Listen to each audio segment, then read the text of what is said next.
Good morning, students. So, good morning, all of you. I hope you all are well and following the COVID precautions. So, now we will discuss the next chapter, that is physical and chemical change. And the topics which we're going to cover is introduction, physical change, its example, chemical change, its example, rusting of iron, crystallization. So, what comes to your when you think of change? When you go to a parlor for a haircut, your hairstyle gets changed. So here comes a change. You have a piece of paper and you tear it into two pieces. What happened?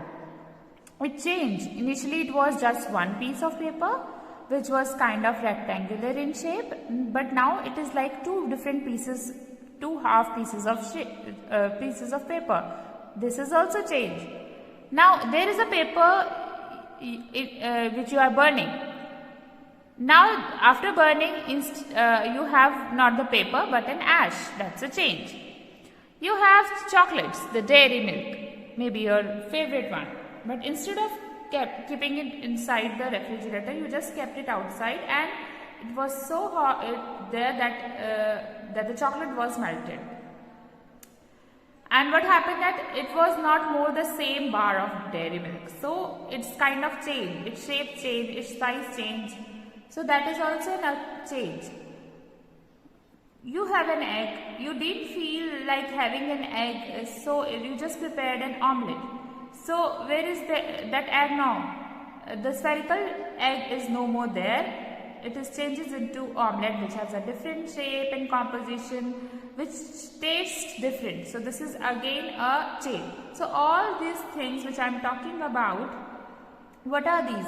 I mean, what is change in that case?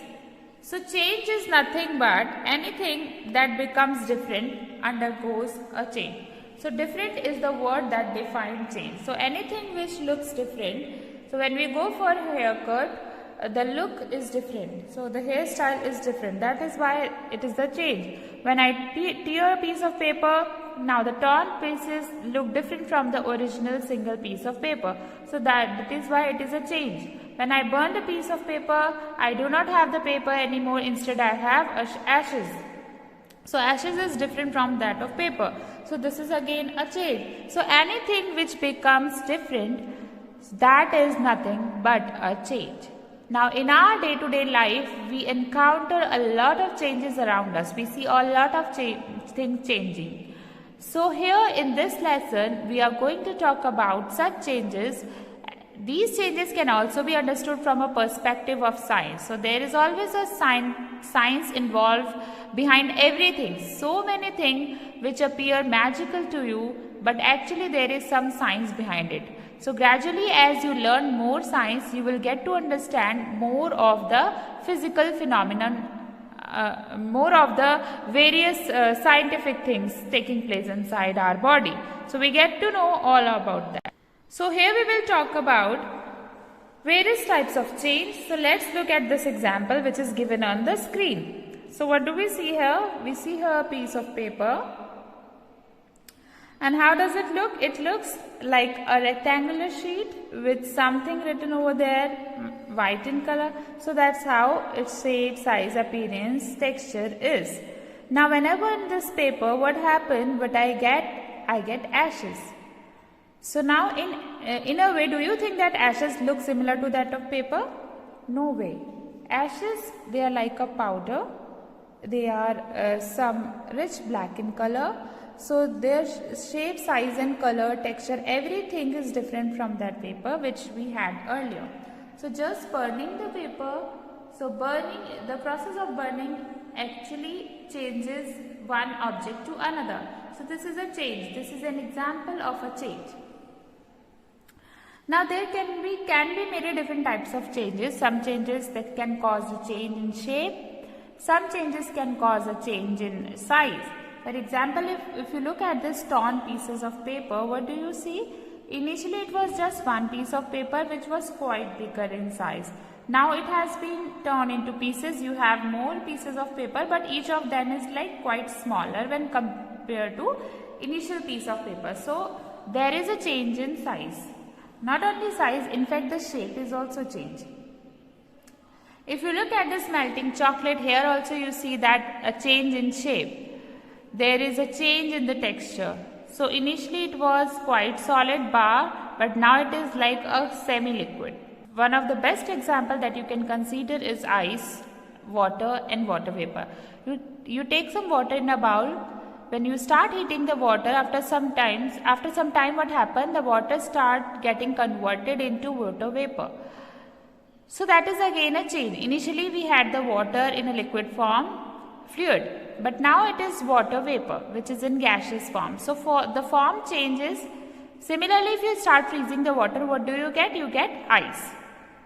So this ice, water and water vapor, these are three different forms. Even though all of them are H2O, so their chemical composition, chemically each of them is H2O. But this is solid, this is liquid and this is gas.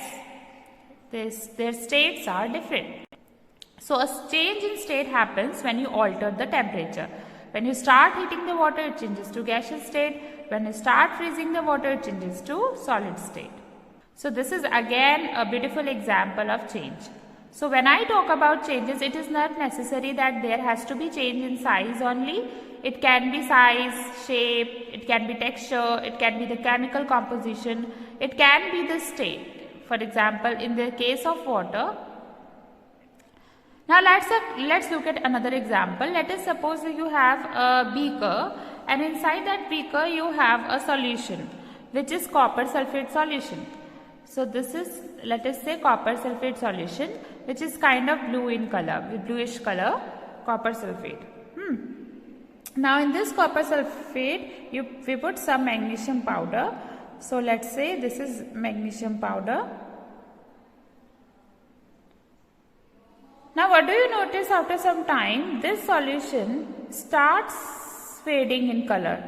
It gradually turns colorless or white. Do you know why? Because this magnesium starts reacting with the copper sulfate, and when it reacts with copper sulfate, what happens? Magnesium react with copper sulfate to form magnesium sulfate and copper.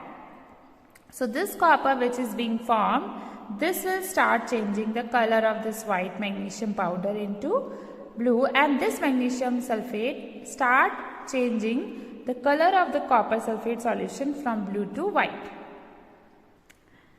So this is again a change, but in this kind of change you see there is no change in shape and size, there is no change in texture also, but what is the change here? There is a change in the chemical composition. Initially the fluid was copper sulfate, now the fluid is magnesium sulfate. So there is a change in the chemical composition which is taking place internal.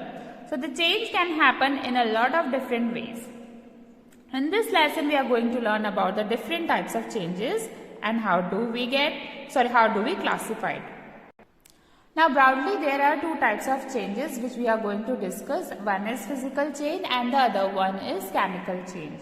So let's see what is physical change and what is chemical change.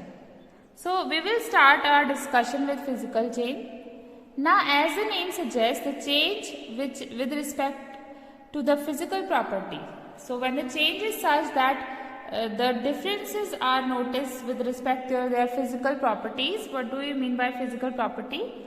Those properties which can be observed, which can be measured, which can be seen from outside, they are called physical properties. So let me give you some example of physical property. For example, color, shape, size, appearance, texture, smell, melting point, boiling point. These are all physical properties because you can actually see them. You can actually measure them from outside. They are not internal properties. They all are external. So these kind of properties, when there is a changes in these physical property, the change is said to be physical change. Now mostly the physical changes are reversible change. Reversible, that can be reversed, something that can be reversed. So the change can take in place and again the change can come back. So let's take an example of your hair cut. So hair is a physical property which can be seen from outside. With length of hair can be measured from outside, so it is a physical property. So when you go for a haircut, what happens? The size and the shape of the hair changes. So it is a physical change. So do you think that it can be reversed? Yes, of course, because it can again grow. So again you can go for a haircut, right? So basically these kind of changes, they are physical change. Let me give you one example. Let us suppose you take an example of water. So water, ice and water vapor. So all of these, if you look at their chemical composition, all of them are nothing but H2O. This is also H2O, this is also H2O. But there is a change that is happening. Why? Because of their different physical properties. If you look at ice is solid. The appearance of ice is very much different from the appearance of water, which is liquid. Again, the appearance of vapor, which is a gas, is a lot different from solid and liquid.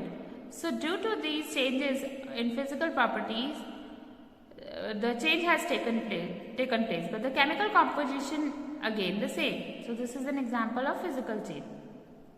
So we are now going to discuss about some more example of physical change.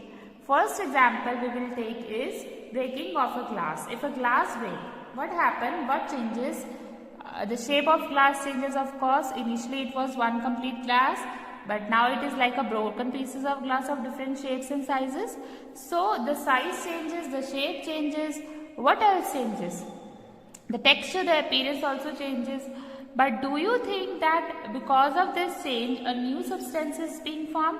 Chemically, whatever glass was, the same chemical composition remains even after breaking into pieces. So there is no changes in the chemical composition.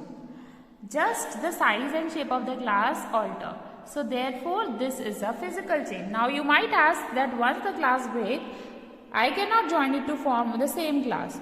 Yes, you can. If you become a little more imaginative, you can actually think how the small pieces of glass can be used to make a new glass. It can be used. Maybe you cannot do it instantly, but it is not impossible. It is possible. Maybe if you take a small pieces of glass, even that is how all the glasses things are manufactured in the factory. So of course it is reversible as well. So this is an example of physical change. Again, if you take an example of a paper being cut into pieces. So just think of this newspaper and you just think that you turn it into just pieces. Initially it was just one single rectangular piece of paper. Now it is like multiple pieces, each of different shape. The shape has altered, size has altered, but again the chemical composition of the paper is still the same. No new substances, no new chemical substances formed. So this is again an example of physical change. Think of breaking an egg. Now please note that here I am talking about breaking an egg. So we are just breaking the egg. When we break an egg, we are not altering the chemical composition of an egg. Egg is still remain the same. There is no change in the composition. It is just that the size changes, shape changes, appearance changes. So in fact you can even think of restoring the same egg with a little more imagination. You can just join all the pieces together. So this is again a physical change. Think of a chopping log of wood. So when you're chopping the wood, what happens? The size changes, of course, because actually you are breaking it. It is actually coming out in small pieces. Size, shape and appearance changing. But again the composition remains the same. So whether you determine if a change is a physical change or a chemical change, one important thing is that if any new substance with new chemical composition is being formed, that means definitely it is a chemical change. But as long as no new substances is formed, it is always a physical change. And if you observe more carefully, you will see that all physical changes are mostly reversible. You can actually revert them to get back the original substance in some or other way. Think of a mixture of water and sugar. So when you mix sugar with water, what happens? You get a sugar solution because the sugar soluble in water, you got a solution. But do you think that chemically a new substance is being formed? Now initially also it was sugar and water. chemically it was H2O, and what was sugar, maybe let's say it is C6H12O6 or whatever. Now even after you mix both of them, they do not react with each other to form a new substances. It is just that the mixture of two substances, but they are chemically still the same. So no new chemical substance is being formed, and moreover, if you want to separate you can separate both of them. Even they dissolve, but there are so many processes by which you can also separate them. Not only sugar solution, if you think of a solution like salt and water, if you make salt with water, then also you get a salt solution, NaCl with water, H2O. So there also they do not really react with each other. If you start boiling this salt water, what happens? The water will evaporate and you will be left over with the salt. So you can actually separate the water and salt. So it is again a reversible process. So this is again a physical change. So when you mix these kind of substances which mix together to form a solution, but actually chemically they are still remaining the same, they are not forming any new chemical substance, and moreover they are also reversible changes. So this is also a physical change. So now we have discussed about physical change. Let us look at chemical change. So chemical change, the name itself suggests that here we will see some changes in the chemical composition of a substance. So substances undergo change in their chemical composition.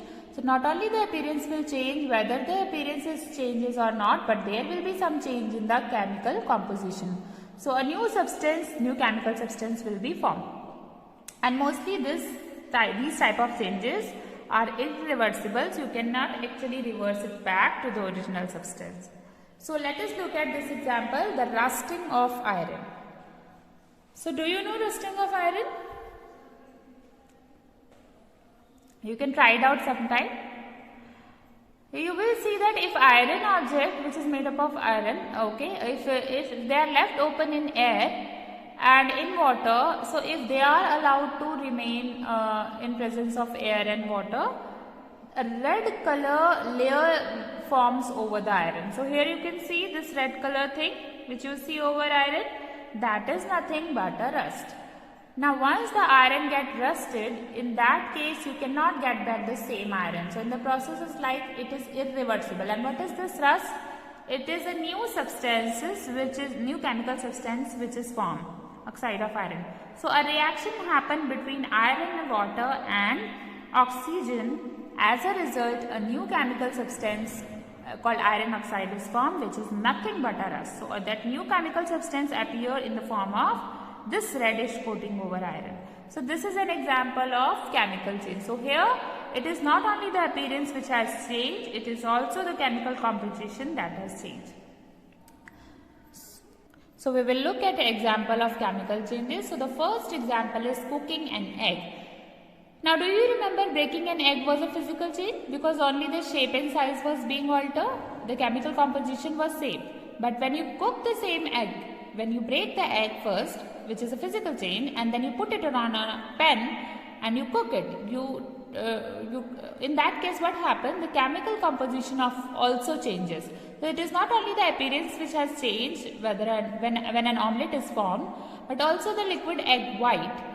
So this liquid egg white, it was liquid, right? But now this liquid has become solid when it has been cooked. So that is one thing which has changed. Also during cooking, the protein molecules which are present inside them, they are also undergo a lot of changes in their structure, and as a result the chemical composition also changes. And therefore the type of protein which is present in a cooked egg and a uncooked egg is different. So basically when we cook it, chemical composition get altered due to heating. So therefore cooking an egg is a chemical change. Think of rotten vegetables. So when you leave an apple or an orange or a bread outside for a long period of time, what happens? It tends to become spoiled, right? So if you look at a slice of potato, in fact, if you can try this out at home, you just cut the slice of potato and leave it outside for a couple of minutes, maybe 5 to 10 minutes, and you will be able to see a black color layer on the potato. What is that color? What is that layer? Or when you keep an apple for a couple of days, it will be rotten like this. If you see the oranges, a greenish layer appear gradually. So what is happening in these cases? So this change is irreversible also. So what happens when you leave it outside and not put in refrigerator, the environment will be suitable for the growth of microbes, because they grow in, they prefer warm and moist place. So when we leave these food vegetables for a large number of days outside, so the environment become perfect for them to grow. So they start eating the fruit and the vegetables, and as a result, when bacteria start feeding on this fruits and vegetables, they are gradually turns into some other substances chemically. Some compounds of nitrogen are formed, some carbon dioxide are formed. So that's how the chemical composition of these substances getting altered due to the action of microorganism. That's how the vegetables, rotten vegetable is an example of chemical change. Okay, so when you talk about these things, these vegetables and rotten vegetables, you will be able to see a blackish layer. Let's take another example of baking a cake. Have you ever baked a cake? Even if you not, you would have definitely eaten the cake. So if you look at the process of preparing cake, you will see that a dough is prepared using all the ingredients and it is baked in an oven. So when heated, what happens? A baking powder is one of the ingredients. So when it is heated, it causes the baking powder to produce tiny bubbles of carbon dioxide gas, which make the cake fluffy. So if you get a chance to see the process of baking a cake, so inside a oven you can actually see an entire dough rising up. It is become fluffier. So why does that happen? It happened because of the chemical reaction due to the action of baking powder, which make carbon dioxide release. So due to the release of carbon dioxide, the tiny bubbles are formed and the cake becomes fluffy. Also, due to the heat, the protein structure in the ingredients also undergo a change. Since there is a change at the chemical composition level, therefore it is considered as a chemical change. Think of something even more common, the process of digestion of food. Now, in one of our previous lesson, we learned about how the food get digested in our body, how it acted upon various enzymes in our mouth and in the stomach as well as in the intestine and get broken down into simple absorbable form. So we have learned all that. During that process also, if you observe closely, you will see that the complex constituents of food, for example, the carbohydrates, the proteins, the fats, all these are quite complex in their structure. So all these are broken down into simpler form. And how are they broken down? They when enzymes act on it. So carbohydrates changes into simple sugar, protein are broken down into an amino acid, and fats changes into fatty acid, and so on. So that means there is a change in composition taking place. Initially the food was in the form of carbohydrate, protein and fat, but now it can be broken down into simple sugar and amino acids and fatty acids. So this is also a chemical change because change is taking place. Initially the food was in complex form, but now it is in simpler form. So it is also a chemical change. Again, think of curdling of milk. Do you actually know what is curd? Have you ever prepared curd? So now all you need to make a curd is a milk and a little bit of curd, maybe a tablespoon. Even lesser than that, little bit. So what happens? How do we prepare it? So let me tell you that process. Even you can try it to make at your home. Just take a bowl, put some milk into it. So we have put some milk into it and you take a little bit of curd. Just put a little bit of curd into this milk. Mix it properly and leave it overnight. what do you see? You see that the milk gets converted into curd. So that small amount of curd acts as a starter, and that starter actually enables the entire milk to convert it into curd. So how does that curdling of milk happens? So this is actually happens due to the presence of a bacteria called lactobacillus. And this bacteria is present in curd. So this small amount of curd which we are actually adding to this milk, it contains a bacteria, and this bacteria do what they causes a protein in the milk to coagulate. The protein which are present in the milk, they start coagulating. That means they come together and form a lump-like structure. And if you look at the structure of milk, it is like watery, na? But if you look at the structure of curd, it is thicker than milk. It is more, you can feel that lumps. So that happens due to the coagulation of milk protein. And who causes this? The bacteria lactobacillus, which is present in the curd. So as a result of this formation of coagulation, the lactic acid is also produced by the action of this bacteria. So during curdling of milk, this bacteria produces lactic acid, and we have learned it in the previous lesson, acid, bases and salt, that acids are sour in taste. So due to the formation of this acid, curd is sour in taste. So what do we learn in the entire process? That process of conversion of milk into curd, what happens? A lot of chemical reaction take place, due to which new chemical substances are formed. And this is again an example of chemical change, because chemical composition is changing. So curding of milk is also a chemical change. So this is all about physical and chemical change. We will learn more about the other topics in the next video. Thank you, students.